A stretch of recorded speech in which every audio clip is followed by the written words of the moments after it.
സമസ്തയുടെ general secretary Kanthapuram അബൂബക്കറുമായിട്ട് Narendra Modi നടത്തിയ കൂടിക്കാഴ്ച അത്ര നിസ്സാരമായിട്ടൊന്നും നമുക്ക് തള്ളിക്കളയാൻ പറ്റില്ല. അവിടെ പറഞ്ഞ ഒരു കാര്യത്തിലൂടെ കാന്തപുരം പറയുന്നത് മോദി ഭരണത്തിൽ മുസ്ലിങ്ങൾ സുരക്ഷിതരെന്നുകൂടി പറഞ്ഞു. അടിവരയിടേണ്ട ഒരു വാക്യം കൂടിയാണ്. എന്താണ് ഇതിൽ നിന്ന് തെളിയുന്ന ഒരു കാര്യം? നരേന്ദ്രമോദി ഒരിക്കലും ഒരു പാഴ് കാര്യത്തിന് സമയം ചിലവഴിക്കാറില്ല. ആവശ്യമില്ലാതെ ഒരാളെ സന്ദർശിക്കാറുമില്ല, സന്ദർശനത്തിന് അനുവദിക്കാറുമില്ല. നരേന്ദ്രമോദിയുടെ ഒരു പ്രത്യേകതയാണ്. നരേന്ദ്രമോദി കാന്തപുരം അബൂബക്കർ മുസ്ലിയാരുമായിട്ട് ദീർഘമായ ഒരു സംഭാഷണത്തിൽ ഏർപ്പെട്ടു എന്ന് പറഞ്ഞാൽ അത് കാലത്തിനനുസരിച്ച ഒരു വലിയ മാറ്റം അവിടെ ഉണ്ടായി എന്നുള്ളതാണ് കാണേണ്ടത്.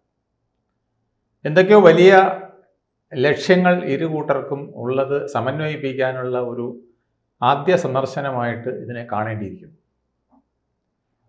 അദ്ദേഹം സമസ്തയെയും മർക്കസിനെയും വളരെയധികം അഭിനന്ദിച്ചിരിക്കുന്നു നരേന്ദ്രമോദി.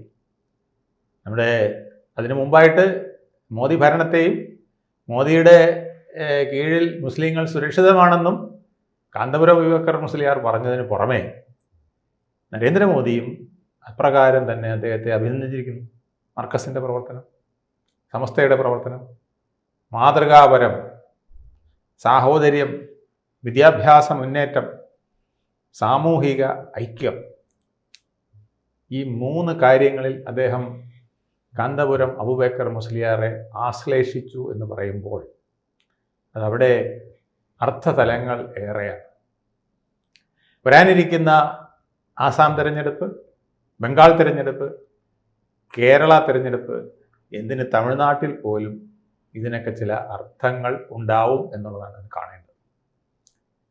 ഒരിക്കലും ഒരു ലക്ഷ്യവുമില്ലാതെ നരേന്ദ്രമോദി ഒരു വലിയ സമയം, അദ്ദേഹത്തിൻ്റെ ഒരു ദൈർഘ്യമേറിയ സമയം അദ്ദേഹം കളയില്ല. ഒപ്പം അജിത് ഡോവലും ഉണ്ടായിരുന്നു എന്നുള്ളത് നമ്മൾ മറക്കരുത്. അവിടെയാണ് കാര്യങ്ങൾ മാറുന്നത്. കാര്യങ്ങളിൽ ഒരുപാട് കഥയുള്ളത്. അജിത് ഡോവലിന് പ്രത്യേകമായ ചില ഇൻഫർമേഷൻ കിട്ടുന്നയാളാണ്. ആരൊക്കെയാണ് തീവ്രവാദവുമായി ബന്ധപ്പെട്ട് നിൽക്കുന്നത്, ആരൊക്കെയാണ് തീവ്രവാദത്തിനെ ഡിഫ്യൂസ് ചെയ്യാൻ കഴിയുന്നത് എന്നൊക്കെ പറയാൻ കഴിവുള്ള ആളാണ് അജിത് ഡോവൽ. അജിത് ഡോവലിൻ്റെ സമയത്തെ കേരള സന്ദർശനം വളരെ പ്രസക്തമാണ്. കേരള സന്ദർശനം കഴിഞ്ഞ് പെട്ടെന്ന് തന്നെയാണ് ഈ സന്ദർശനം ഉണ്ടായത്. ഇതിൽ രാജീവ് ചന്ദ്രശേഖർ കുറേ നാൾ കൊണ്ട് പറയുന്ന ഈ ന്യൂനപക്ഷ വിഭാഗങ്ങളിലേക്കുള്ള അടുപ്പം, അതിൻ്റെ വേറൊരു പാതയും കൂടെയാണ് ഇത് എന്ന് നമുക്ക് തോന്നേണ്ടിയിരിക്കുന്നു.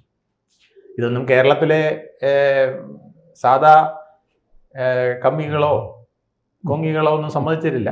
അവർ പറയും, ഓ പിന്നെ ഇപ്പം അങ്ങ് ശരിയായിക്കളയും എന്ന് പറയും. പക്ഷെ അല്ല, വളരെ വലിയ അർത്ഥതലങ്ങൾ ഇതിനകത്ത് വന്നിട്ടുണ്ട്. ഇപ്പോൾ നാളെ ഇത് വോട്ടാകുമെന്നല്ല ഞാൻ പറയുന്നത്, അല്ലെങ്കിൽ നാളെ ഇത് വോട്ടിന് വേണ്ടി മാത്രമുള്ളൊരു സഖ്യമെന്നല്ല പറയുന്നത്.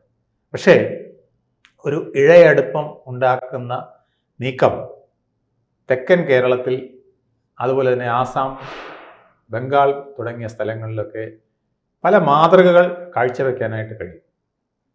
ചോദിച്ചാൽ അബൂബക്കർ മുസ്ലിയാർക്ക് ബംഗാളിൽ അത്ര വലിയ ബന്ധമുണ്ടോ, അല്ലെങ്കിൽ സ്ഥാനമുണ്ടോ, ആസാമിൽ അത്ര വലിയ സ്ഥാനമുണ്ടോ എന്ന് ചോദിച്ചേക്കും. അതിനേക്കാൾ ഉപരിയായി തന്നോടൊപ്പം നിൽക്കുന്നവർ ആരായാലും, തന്നോട് അടുത്ത് വരുന്നവർ ആരായാലും അവർക്ക് സബ്കാ സാത്ത് സബ്കാ വികാസ് എന്നുള്ള സന്ദേശം കൊടുക്കാൻ നരേന്ദ്രമോദിക്ക് കഴിയുമെന്ന് കൂടെ അദ്ദേഹം പറയുകയാണ്.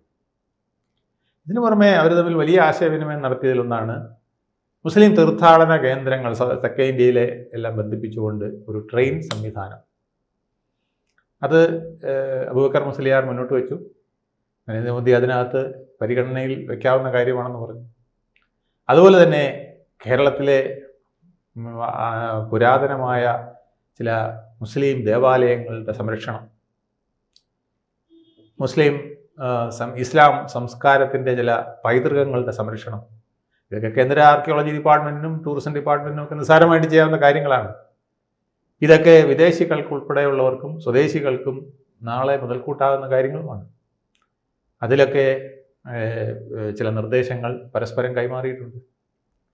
അലിഗഡ് യൂണിവേഴ്സിറ്റിയുടെ ഒരു യൂണിറ്റ് കോഴിക്കോടുണ്ട്, അതിനെ ഒന്ന് ബലപ്പെടുത്തണം എന്ന് പറഞ്ഞിട്ടുണ്ട്.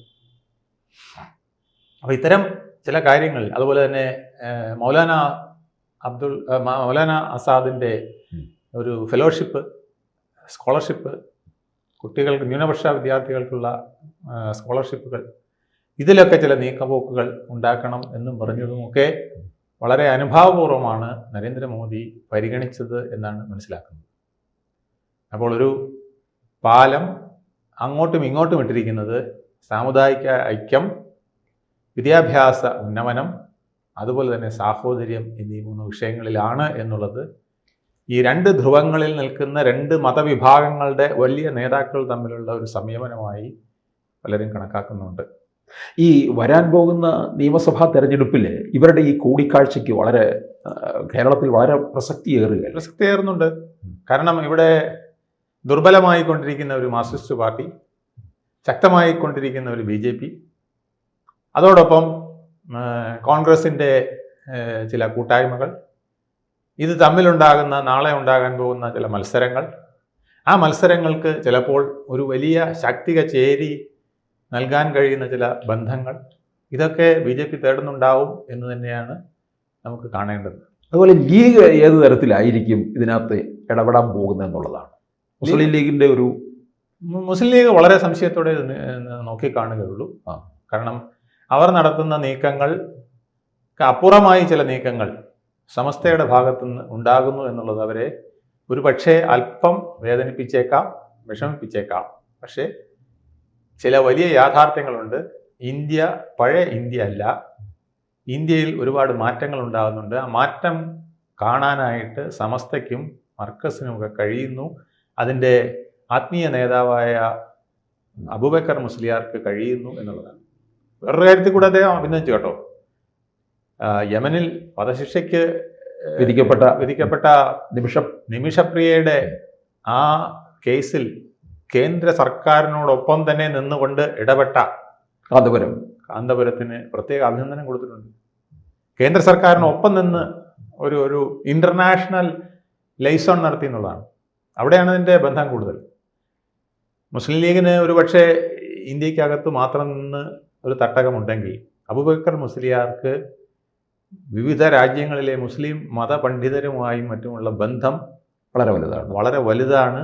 അതിൻ്റെ വ്യാപ്തി കൂടെ മനസ്സിലാക്കിക്കൊണ്ടാണ് നരേന്ദ്രമോദി അദ്ദേഹത്തിന് ഒരു ആശ്ലേഷം നൽകിയിരിക്കുന്നത് എന്നുള്ളത് കൂടെ നമ്മൾ പറയും. അതുപോലെ തന്നെ മോദി ഭരണത്തിൽ ഇവിടെ മുസ്ലിങ്ങൾ സുരക്ഷിതരെന്ന് കാന്തപുരം പറഞ്ഞതും ഇവരെ പലരെയും ഒക്കെ ചൊടിപ്പിക്കുന്ന കാര്യമായി. ഇത് 1000 തവണ BJPയോ NDAയോ ഒക്കെ വിളിച്ചു പോകുന്നതിനേക്കാൾ വലുതാണ്.